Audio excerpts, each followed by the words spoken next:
Young and hopeful. Two words used to describe me a lot as a child. To believe in yourself and to believe in the people around you. On a sunny day, when the birds were out and about, I was sitting inside in a classroom.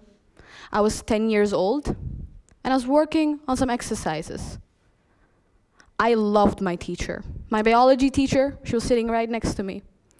And as I was doing my exercises, I noticed that my favorite teacher was handing out some exercises to other students.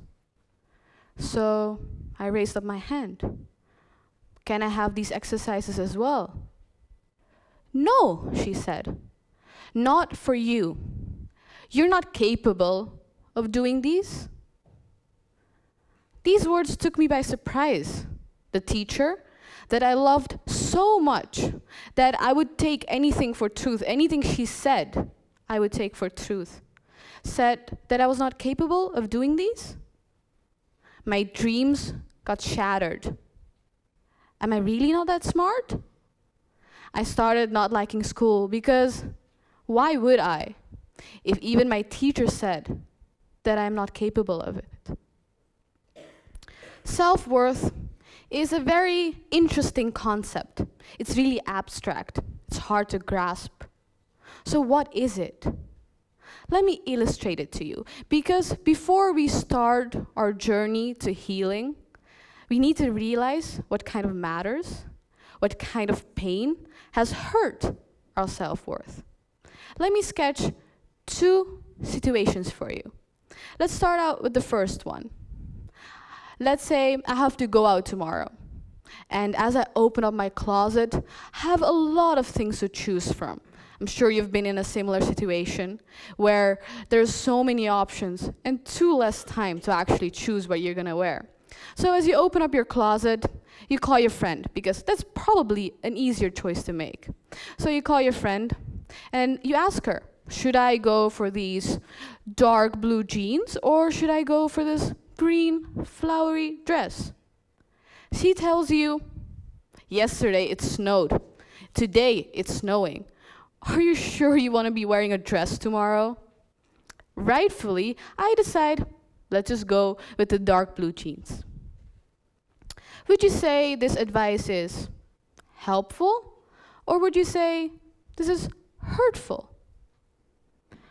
Let's move on to our second situation. I am in my second year of my study, and that means that it's about time that you start looking into master courses.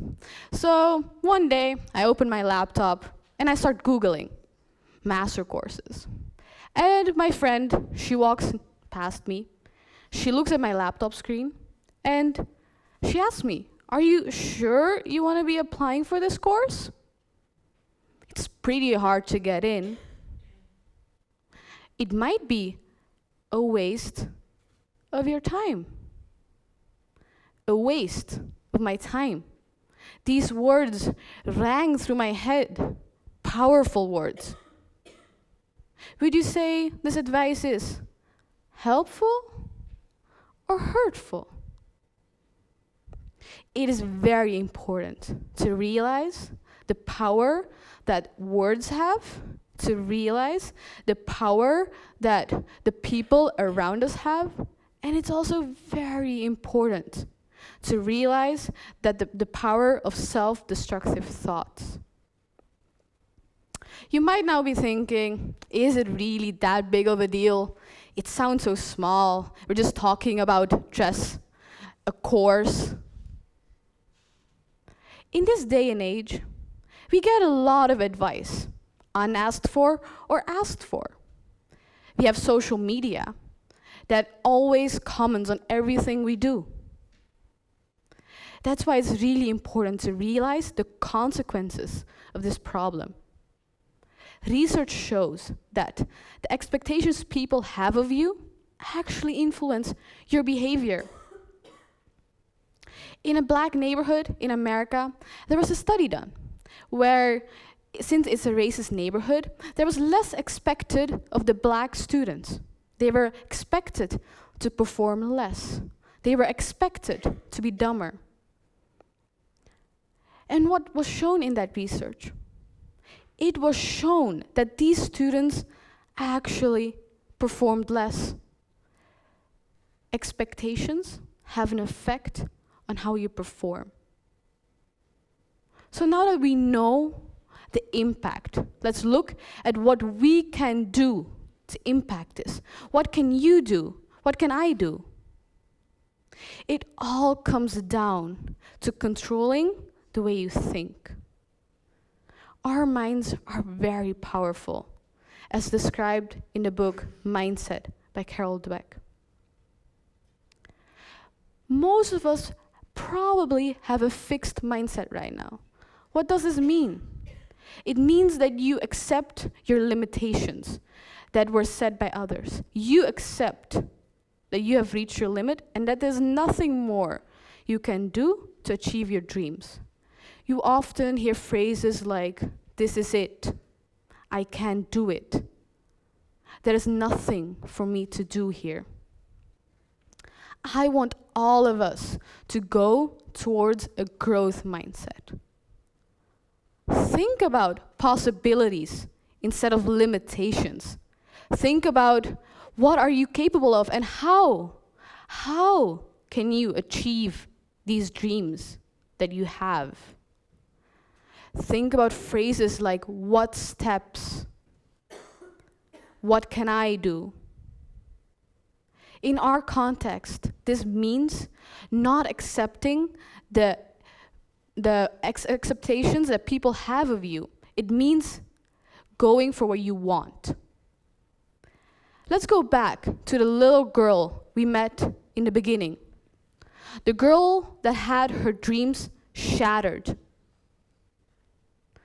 Her future shattered. I did not give up. I went back to my teacher.